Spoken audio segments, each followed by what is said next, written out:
تخيل إنك بتتسلق جبل عالي لوحدك.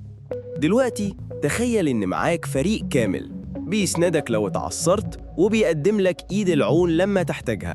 دي بالظبط قوة شبكة الدعم القوية في رحلة نجاحك. في زحمة الحياة وتحدياتها بنركز على تطوير مهاراتنا الفردية وبننسى أهمية الناس اللي حوالينا، لكن في الحقيقة بناء علاقات إيجابية هو الوقود الحقيقي لرحلة نجاحك. ومش بنتكلم عن الأهل والأصحاب بس، لأ، ده يشمل الموجهين والزملاء وأي حد في دايرتك المهنية أو الشخصية ممكن يضيف لحياتك. السند المعنوي والنفسي درعك وقت الشدة. لما تقابلك مشكلة، إنك تلاقي ناس مؤمنة بيك وتشجعك ممكن يفرق السما من الأرض. كلمة بسيطة أو إن حد يسمعك بقلبه بيديك قوة تكمل إما تكون على وشك تيأس. السند ده بيحميك من الوحدة والعزلة وبيساعدك تشوف المشكلة من زاوية تانية فتهدى وتلاقي حلول. فرص للتعلم والنمو، كل علاقة درس جديد. شبكة دعمك بتوصلك بناس عندها خبرات ومعارف مختلفة تماماً عنك. المرشد في مجالك ده كنز حقيقي بيديلك نصايح ذهبية وبوصلة تنور لك الطريق لما تكون تايه. أبواب الفرص الجديدة العالم بيفتح لك دراعاته. العلاقات الكويسة ممكن تفتح لك أبواب فرص ما كنتش تحلم بيها. حافز ومساءلة عشان تفضل على الطريق الصح.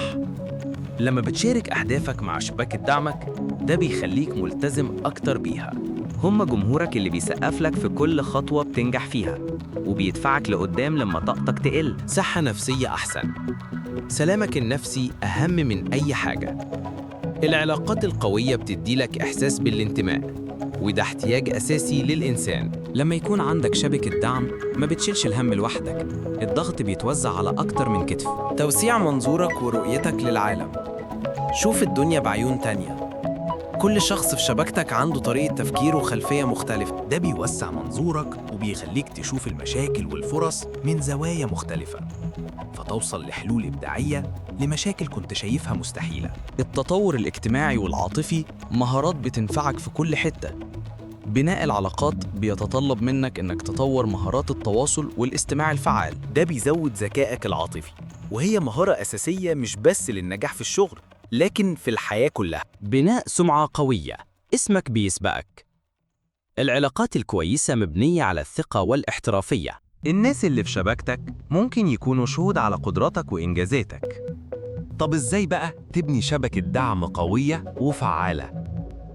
خليك أصيل، ساعد غيرك، تواصل باستمرار، احضر فعاليات، كن إيجابي، استثمر في القديم والجديد. ما تستناش المقابل دايم. افتكر دايماً بناء شبكة دعم قوية مش بيحصل في يوم وليلة، ده استثمار طويل المدى في مستقبلك وسعادتك. ابدأ من دلوقتي تهتم بالعلاقات دي وهتلاقيها بتدفعك نحو تحقيق نجاحات ما كنتش تتخيلها، وهتخلي رحلتك أحلى بكتير.